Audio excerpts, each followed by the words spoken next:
Happy Sabat na tong tanan mga kaigsunan. Happy Sabat. Ato na sab nga kalipay nga kami dinhi sa Hope Channel makig-uban kaninyo dinhi sa atong programa ang Takna sa Pagtuon.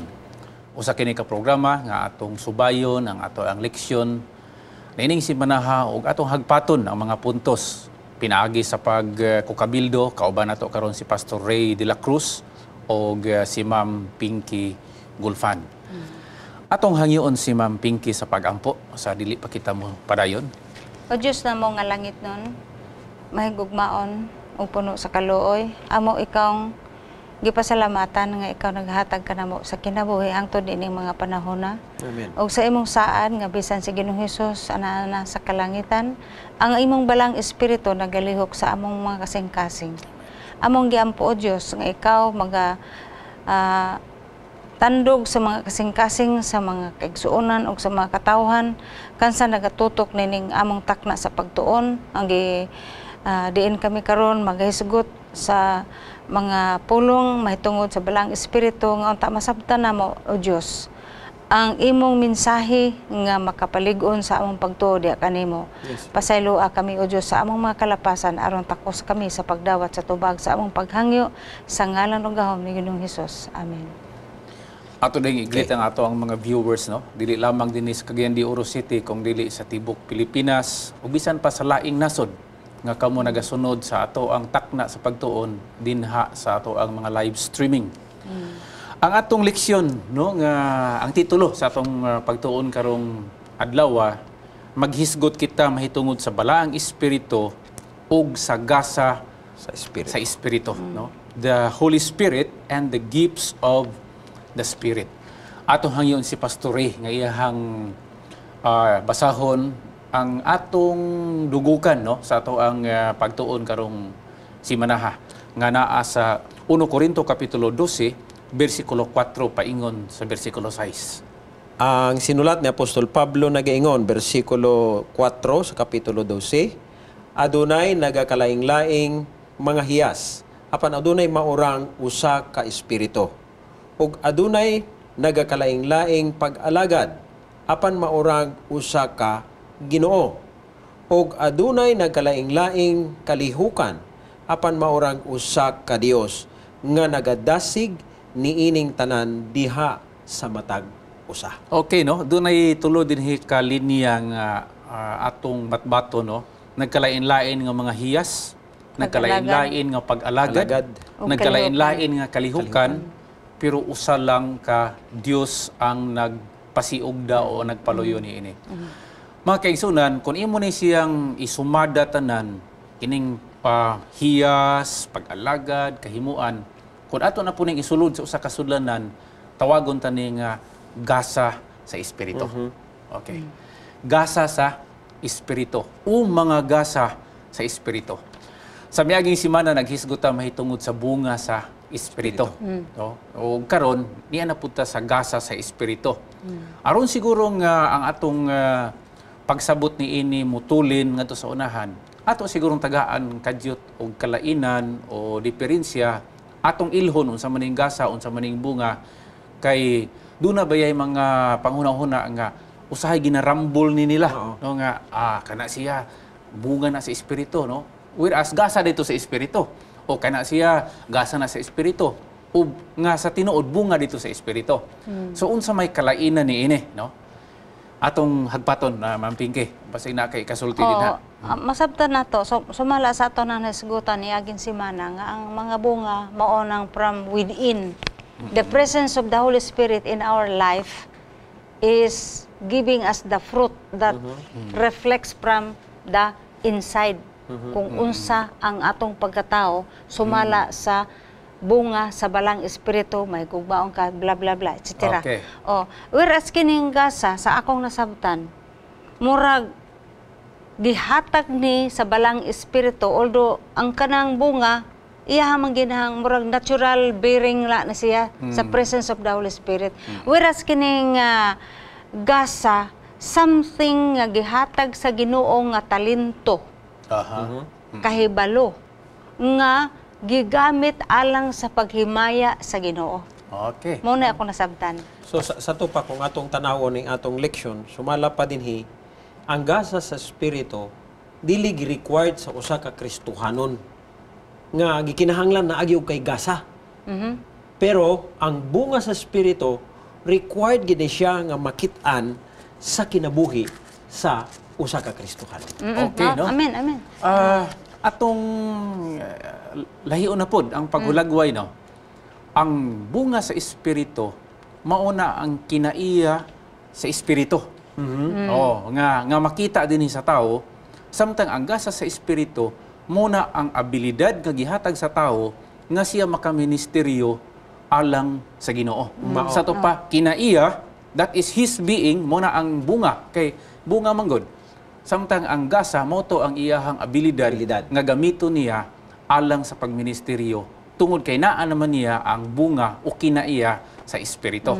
O isa po rin siya, Pastor Dan, mampingki nga, kini bitaw bunga o kaning abilidad nga anaa ka nato, dili ni maoy mo pakita sa atong pagka Diyos nun. Okay. Nga tungod kay naa ta Diyos nun na siya. Dili. Kundili ang makapakita ka nato nga ang usa ka tao Diyos nun ang bunga Ang sa bunga. espiritu. Okay, okay. Gani ang atong author sa atong leksyon, no, gusto na kong tagaan po og hustisya ang iyang opinion. Naa siya giingon dinhi nga, therefore spiritual gifts are worthless without the fruit of the Spirit. Sa to pa nga kung naay Kristohanon higala nga nag-claim nga grabe na yung akong gasa sa espiritu, makapanagna ko, makaistorya ko maski unsa nga sinultihan, na ako'y espiritu sa pag-ila o spirit of discernment, pero kung wala ganitong iyahang bunga sa espiritu, ang kinaiya sa espiritu dili makita sa iyaha, kadto siya walay pulos. Sa ato pa, dili kay naa kay abilidad, okay na, mas maayo pa nga naa kay kinaiya, pero wala kay abilidad. Kaysa tinuod, walay tao nga naa niya ang bunga sa espiritu, nga wala po siya gasa sa espiritu. Mura og kanang kuha na siya, Pastor Dan, maayo musulti, pero wala siya gugma.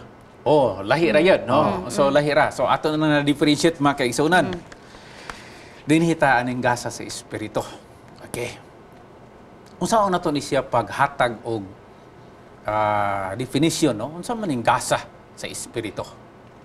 Sa atong nasabtan, kung muhisgot ta og gasa, gifts, kung mag-birthday ka, may maghatag nimo o pinutos. Okay. Nga wa ka kay balog unsa pa na, you do not expect nga naa kay naay naghatag sa imo. Murag prerogative na sa Holy Spirit kung unsa ang ihatag nga skill or talento nga magamit nimo para sa paghimaya sa Ginoo. Mo na ako nasabtan. Okay. Nga kining gifts ba? Sa to pa dili ni siya gitawag og learned by through schooling or technology nga imong yung estudyuhan kay gasa gud ni, meaning it is given to you without formal education. Formal training. Formal training. Mo na ako nasabtan. Okay, salamat Ma'am Pinky. Pastor Ray. Kung atong tanawon aning gasa sa espiritu sa ako lang yanong pagsabot, kini siya mo oy abilidad nga gihatag sa Dios kanato nga gamiton para sa iyahang buhat. So matag tao nagkalahi og abilidad nga pwede niyang gamiton. So muna ang gingon sa to ang bersikulo sa ulohon nga mga hiyas, no? O nagkalain-lain nga pag-alagad o nagkalain-lain nga mga kalihukan. Ang 1 Korinto 12 mga kaigsunan, no? Diin naa din na lista ang gasa sa balang espiritu. Naghiskot din nga naay gasa sa pagpanagna, naay gasa sa pagkamagihatagon, naay gasa sa pagkapangulo, naay gasa sa bisan unsa nga mga pagministeryo. Og kining tanan giingon didto nga gihatag sa balang espiritu tungod kay naa siyay katuyuan. Lahi ang balang espiritu, Pastor Ray, no? Doon na may mga kung kita sa to ang tawhanon nga manghatag ta, wala may katuyuan. Yun nga, hatag lang ka, no? Nganong manghatag man ka? Hatagaan lang gud na siya. Pero usahay na ihatag na to nga walay katuyuan. Pero ang balang espiritu muhatag siya na ay katuyuan. Karon maghisgot mata ning abilidad, no? Abilidad. O sa may kalainan sa abilidad o sa gasa sa espiritu. natural skill, natural ability, in comparison to the gifts of the Holy Spirit. Unsay kalainan? Kung atong tanaw, no, ang matag tao na magyud siya natural nga abilidad nga napanunod gikan sa iyang ginikanan. Unya, kung kana nga abilidad gamiton lang nimo sa imong personal satisfaction, personal nga paghimaya sa imong kaugalingon, ako moingon ko sumala sa atong leksyon nga kana siya nga abilidad nimo dili na siya mag-fall in nga gasa sa espiritu sa imuha. Sa ato pa, dili tanang abilidad gasa sa espiritu base sa imuhang opinion. Mao. Akong nasabdan ana pastor ba panitan ka ng usa ka tawo nga maayo gid mo panday. O ang gud na siya mo eskwela gud carpentry, wa tisda wala. Pero maayo gid siya. Kibali may Natural skill ability gid siya siya. nga wa niya tun-e pero tungod sa iyang constant practice nahimo siyang expert sa iyang pagkapanday. Giisip ko na nga skill. Skill. Oh. Pero usa na pod kahiyas nga matawag tag makaingon ta nga gasa sa balang espiritu pananglitan manambal siya. Oh. Wa na siya miskulag pagka-doktor. Matawag tag alternative medicine. Pinagi siyang pag-ampo, mamaayo ang tao. Kaya naman sa balang kasulatan nga ang pag-ampo sa mga matarong dunggon sa Ginoo. So giisip ko na nga gasa sa balang espiritu. Diin siya gigamit sa Ginoo nga makaampo siya ug mamaayo yang giampo. Okay. Bisan pa Pastor Dan kanang katong iyahang example ni Ma'am Pinky nga pagpamanday. Kung gamiton niya to sa kalihukan sa iglesia, kalihukan para sa buluhaton sa Ginoo. Bisan pa natural nga abilidad niya to once nga gigamit niya sa kalihukan sa Ginoo, buhat sa Ginoo, ako i-consider na ko na siya Nga gasa sa espiritu. Actually, sa panahon ni Moises, no, kung nakabantay mo, sa diha nga tukuran na nila ang sanktuaryo, na ay tao dito nga, hinungdum ko, gitawag siya si Bisalil. No? Si Bisalil, maayo siya sa kanang craft iron. Craftsmanship. Iron craft. Oh, maayo siya sa craftsmanship. Kaya ba lubong magunsay nahitabo, nag-ingon dito nga ang espiritu sa Ginoo ni palihok kang Bisalil ug unya iyahang gipundar, gipanday niya ang sanktuaryo. So akong dugangan ang imong hunahuna Pastor Ray nga gisulti ka ganina nga adunay para nako murag adunay gitawag conversion, no? Naturally ang tao sa wala pa siya sa Ginoo naa siya adtong skill, no? Natural na-acquire niya. Like, na-acquire niya siyang papa, na-acquire niya siyang environment. Pero sa diha nga mudawat siya sa Ginoo, there is some sort of conversion nga ang katong iyang natural ability magamit sa buhat sa Ginoo, mahimo nato siya nga gift of the Spirit. Gift of the Spirit. Kaya ano man, napusla naman siya. Napusla na siya. Sa to pa, mahimo kining atong abilidad nga gasa sa espiritu, makonsider na siya nga gasa sa espiritu kung kini makapadali sa pagtapos sa buhat sa Ginoo. O giganahan po ko atong punto ni Ma'am Pinky nga doon na po yung mga tao makisunan nga wala gid siya natural nga inclination adto pero tungod kay gikinahanglan siya gigasahan siya sa balang espiritu. Bag-o gyud nga butang like atong giingon niya nga walay training sa pagpanambal. Patingalan lang nga nanambal na. Gahupon gyapon na sa balang espiritu. So either naa nang daan gi-convert lang, either wala sa imuha gihatag yun, ingon nga naa sa imo. Napukoy kadugwa nga na Pastor Sige, ba. sige. Kaning gitawag bitaw innate talent. Oh. Sa akong pagsabot in general, when a person is born, ang Ginoo naghatag na niya og Built-in. mga built-in nga capabilities nga depende sa iyang pag-nurture ana og asa iya ako may imagine ba kanang sa boxing nga pagsugod ni kuda dusaon man ang hibaw-an nga makapuntos siya kay 10-10 man na dagkuan man mahimong 9 insa na given na siya nga tag 10 kung dili siya may minusan so kay dili ba ingon nga kapuntos siya nakasumbag siya ana anyway kanang tao gipakitaw siya perfect which is true sa Genesis. Perpekto ang tao sa pagban. Unya sa pagbutho niya sa kalibutan ingon sa usa ka bata nga perfect siya. Apan sa diyang nagtubo siya wala ni na develop na underdevelop ni nga bahin tungod kay naunta siya hilig sa music lahi man ang gihatag sa parents. Example, example ha. May ang bata depende na ang iyang pag-flourish sa mga instrument nga iyang mabati sa iyang environment. Naa say capability unta nga maka-learn siya music. Na uban gani ka maayo kaayo mo tukar og saxophone nga without training, murag dali lang pitang kasa na. Pero ang gi-expose sa parents, cellphone, computer, so na-divert, na-distorted ang iyang pag-develop sa iyang talent. Mao po na akong pagsabot, ana. So, kining gasa sa balang espiritu, diha na unta. Depende sa pag-develop sa parents, ana, saan ang maong bata. Okay. So, dinhi ko sa area, Pastor Ray, bitaw, aning, gasa manggod ang term, gasa. No? Kung mag-ihigusgot tag gasa, murag naa na sa prerogative sa naghatag. Of course, yeah. Okay, kung hatagal ba niya dili ba? Panalitan ng usa ka tawo, niabot siya sa punto nga naa siya sa sirkumstansya, panalitan kining sa mga kababayan ano. Sa una wala pa man ni atong women's ministries program or department. Karon nga naa na, dunay mga babaye nga naabtan ani nga programaha nga gibutang sila sa sirkumstansya nga pawalihon sila. Pero ingon ning mga bayhana nga pakantaha lang mi, o palabha lang mi, o palutua lang mi, naami ana nga mga abilidad, pero kanang pagwali, wala na namo. Ang akong concern mao ni, pwede ba ta mo apilar sa balang espiritu, mo petition ta nga, Ginoo, di magyud ko maayo mo ali, ikaw may makahatag ana. Tagay ko ana nga abilidad. Ingon nga mga receiver sa gasa ba, naabataan na ang right nga, mangayo. Alang nako, naataan ng right. Okay. Basta sa isa ka kondisyon. Panahon nga atong gikinahanglan sa buhat sa Ginoo. Ako nagtuo nga ang Dios muhatag kung kita mangayo.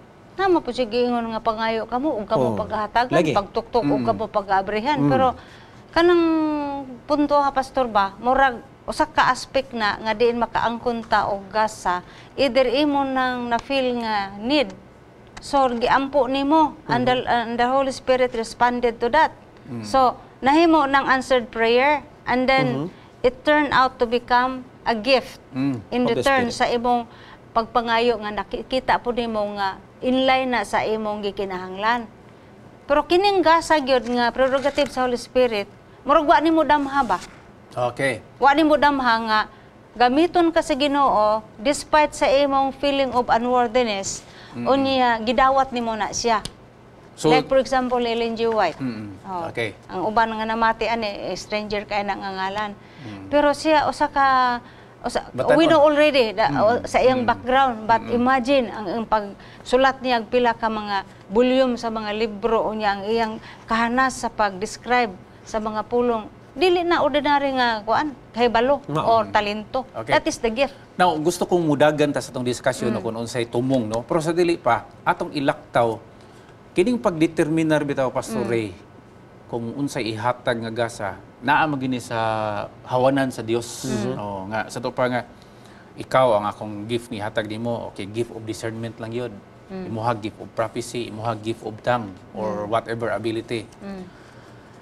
Pero sa atong nahisgutan kaganina, may mga punto sa atong eksperyensya nga kanang sa diha nga mangayo ta, ang Dios ingon nga naa niya ang prerogative, naa niya ang pagbulutan kung kinsa iyang tagaan. Iya gyud kang tagaan kung muhaom sa tumong. Di ba? Okay, panalitan. Niadto ka sa usa ka area nga ang kinahanglan nito ang kanang counseling, ministry. Actually, it is a ministry. Oh, ang counseling mao gyud ang gikinahanglan, like counseling alang sa maayong panglawas. Wala gyud kaada nga gift of counseling. Dinha gyud nga sa to pa nga kung asa haom, kung asa gikinahanglan, kung nakita sa Dios nga didto mas maayo, iya gyud ang ihatag. Muna ang given the fact nga naa si prerogative. Pero bisag naa siya nga prerogative, ang iyang prerogative ma-set aside niya tungod sa panginahanglan. Tama ba nga Pangunahan na Mampigi? Murag ingon ana kay para atong imong example sa Bizalel. naay panginahanglan nga naang Himuonon ang santuaryo. ng sanctuaryo niya, wag din yung mga ignorante man mga inosente, so gisudlan sa bilang espiritu, that was a gift.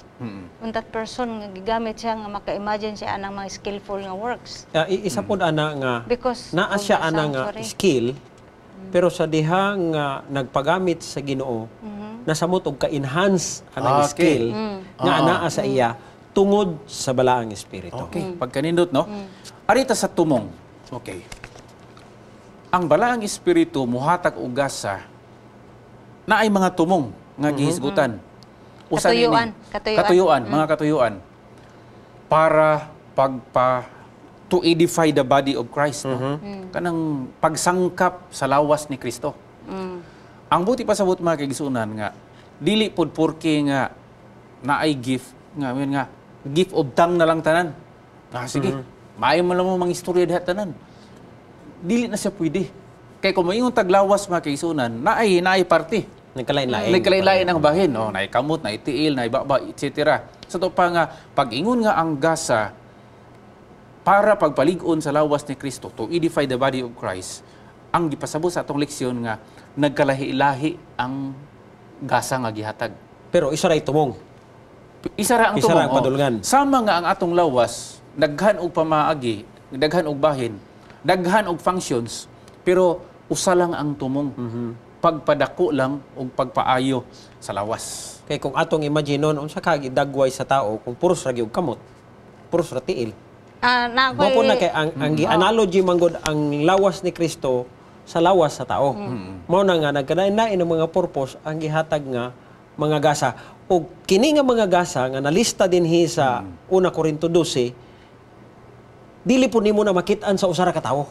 Ako bang na-imagine ba nga naay mga tao nga gifted, mga sila nga gifted with music. Sila. Maayong mo kanta. Wa na siya ka eskwela music school. Boss culture wala. Unsa man nimo na pag-differentiate anang maayo mo kanta, nakadaog siya daghan dihang mga award ug kining tawo nga wa gani sa kababaye nga maayo mo kanta nga iyang natural nga abilidad nga maayo gid gigamit sa Ginoo. So kana ba akong nakita nga the purpose of giving the gifts is to give glory, to edify the body of Christ. So kung ang usa ka talento ang gasa sa usa ka tawo nga maingon ang uban nga gifted gina siya, gasahan gina siya, but the world is the one using it para pag-glorify sa kaugalingon o moingon ang mga tawo nga maayo gina siya mo kanta. Pero wa nilabot bang Ginoo ba? For me, it's not a gift. Oo. Tinood na siya. Kay ang purpose wala man Na-divert man ang purpose. Oo, na-defeat ang purpose ba. Sa to pahigala nga, ang gasas balang espiritu, kung maghisgot tag identification, ma-identify lang nato na siya kung nagamit siya alang sa katuyuan. Katuyuan. Okay. Higala, ang atong panahon, dili na magyud motugot. Manghinaot mi nga kini nga diskusyon naghatag kaninyo og dugang pa nga pagsabot kung unsa ang gasas balang espiritu. Amo lang gustong klarohon din nga kining gasa nga naa nato dili nato na gamiton sa atong personal nga pagpadako kay kanaalang sa kaayuhan sa lawas ni Kristo. Atong batunan ang kinaiya sa espiritu nga mao ang gugma ug unya atong ipadako kining gasa nga naa nato kay nag-ingon din ha ang usa ka magsusulat, talents used are talents multiplied, no? The gift that we have aton isiyang ipadako alang sa kabulahanan sa Ginoo. Among ihatag kaninyo ang usa ka musical rendition alang sa atong programa ang Takna sa Pagtuon.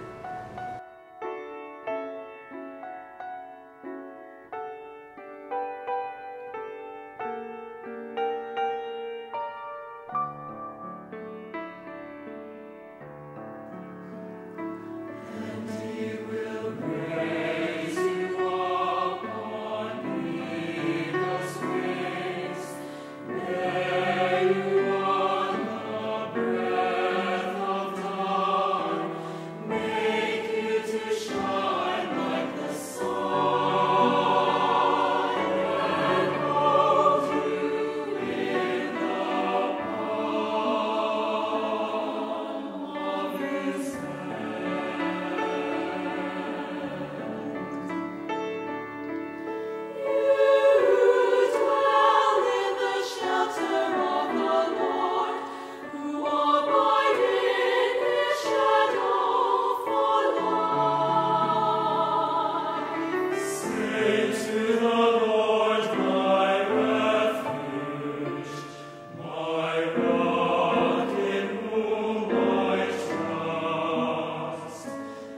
Gamhanan namo nga Dios, dako ang among pagpasalamat sa gasa sa Espiritu nga imong gihatag nganhi sa imong mga katawhan. Tabangi kami Ginoo nga kini among magamit alang sa pagtapos sa imong buhat, alang sa pagpadako sa imong iglesia, ug alang sa pagministeryo sa mga katawhan sa komunidad. Yes, Father. Panalangin ang mga kaigsuunan nga nagapaminaw, mga kaigsuunan nga nagapadayon sa pag-alagad diha kanimo, ihatag ka namo og tanan ang among gikinahanglang espirituhanon sa ngalan Ginoong Hesus. Amen.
If you have been blessed by this program, share hope and help us continue to bring hope everywhere.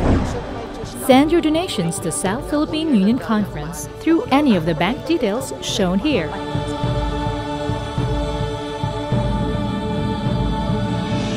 Hope Channel, sharing love, changing lives.